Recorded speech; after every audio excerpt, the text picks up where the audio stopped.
आप देख सकते हैं आदिल परदेसी का न्यू सॉन्ग, आप देख सकते हैं कि आदिल परदेसी का न्यू अच्छा सॉन्ग रिकॉर्ड हुआ है। तो आप लोग देख सकते हैं यहाँ पे लाइव वीडियो में, और काफी दुलार प्यार दीजिए अरमान देसी ब्लॉग्स चैनल को, और इस गाने को भी जो समा म्यूजिक भोजपुरी पे छूटने वाली है।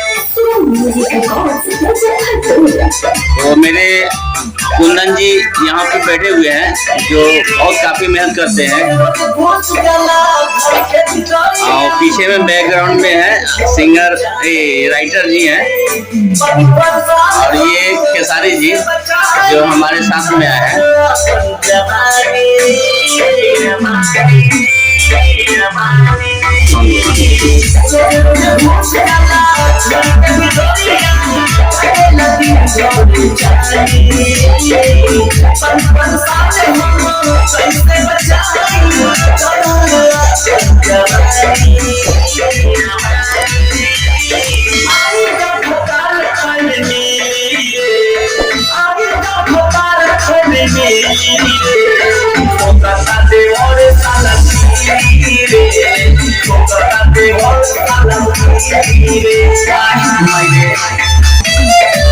यही आ चुके हैं मेरे राइटर अनमोल जी चौहान।